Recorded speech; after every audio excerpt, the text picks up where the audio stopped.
വഴിപാട് മറന്നു പോകാമെന്ന് പറയണ്ടായി. അതേ വഴിപാട് എന്ന് പറഞ്ഞാൽ നമുക്കിപ്പോൾ സാത്വികമായിട്ടുള്ള വഴിപാടും നമ്മൾ കഴിപ്പിക്കും.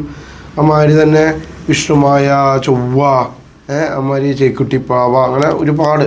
ഇതും അതിന് പുറമേ നമ്മളൊരു ആളെ വിളിച്ച് എനിക്ക് കർമ്മം ചെയ്യണം, ചാർത്താക്കുക, അങ്ങനെ ഒരുപാട് വസ്തുക്കളുണ്ട്.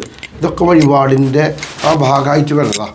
അപ്പോൾ എന്താ വേണ്ടതെന്ന് വെച്ചിട്ടുണ്ടെങ്കിൽ വഴിപാട് നമ്മൾ നേർന്നുണ്ടെങ്കിൽ നമുക്ക് ഓർമ്മ വേണം, ഒന്നാമത്തെ കാര്യം.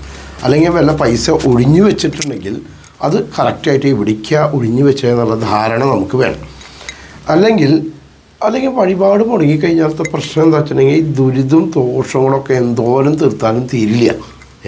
കാരണം ആ വഴിപാട് ചെയ്യാണ്ട് നമ്മൾ ഒഴിഞ്ഞു വെച്ച പൈസ ആയാലും നേർന്ന വഴിപാടായാലും അതൊക്കെ നമ്മൾ ഈ പ്രശ്നം വെച്ച് ഒഴിവ് നോക്കുമ്പോഴാണ് ഇതൊക്കെ കാണുക.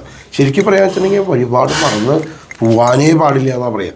കാരണം വഴിപാട് മറന്നു പോയി എന്നിട്ടാവുക നമുക്ക് ദോഷങ്ങളും ദുരിതങ്ങളും ഒക്കെ അതിൻ്റെ ഇരട്ടി ആ സ്വാമിയുടെ അനുഗ്രഹം ഉണ്ടാവില്ല, പിന്നെ നമുക്ക് അനർത്ഥം ഉണ്ടാവുള്ളൂ. അത് ശരിയല്ലല്ലോ.